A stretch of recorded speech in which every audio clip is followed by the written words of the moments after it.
researchers. It's Mrs. Young here, trying to make your research life a little bit easier using one of the big 3 digital resources from Digital Maine Library, and that is In Context Middle School.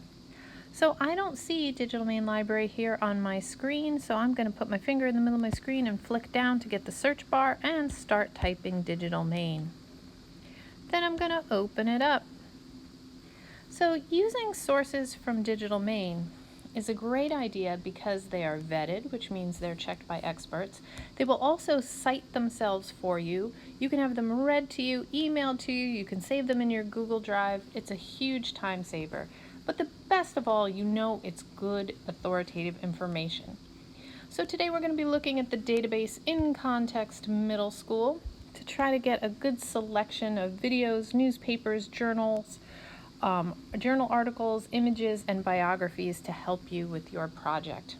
Okay, I want to pretend that my project today is about Bobby Orr. So I'm going to type in Bobby Orr and go. And Gale In Context Middle School, which is a database, has checked through its myriad of sources and found all of these sources for me. 4 image sources, 3 news sources, 1 reference source, 1 video source, 3 biographies, and 10 magazines.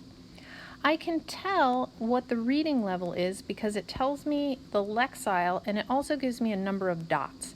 The more dots, the harder the article will be to read. So a 4 seems like that would probably be a pretty good start. So I'm going to open this first article from UXL Biographies. Okay, some of the things I can do with this article is I can make the fonts bigger or smaller.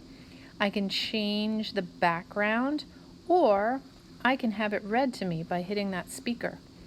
Some other things I can do when I'm done reading it is maybe have it sent to my Google Drive by hitting that drive, or email it to myself, download it, or print it. While I'm reading, I might want to highlight, and I can do that by clicking a word and then clicking the last word that I want to highlight, and I can highlight it in any color.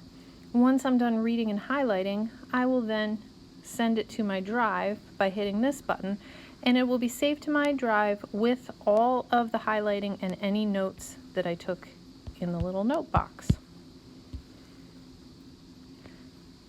This resource will also cite itself for me. So here at the bottom, I can get my APA citation, select it, and paste it right into my bibliography. So it's an incredible time saver because instead of Googling it and having to sort through a million articles, I know that I'm getting the best possible information checked by experts by using Gale In Context Middle School. So the big three digital resources that I really hope you use are World Book Student, National Geographic, because National Geographic gives you all the books they've ever published, and this database In Context Middle School. If you have any questions or problems with it, you can email me or come see me in the library. I hope this is a big time saver for you. Good luck.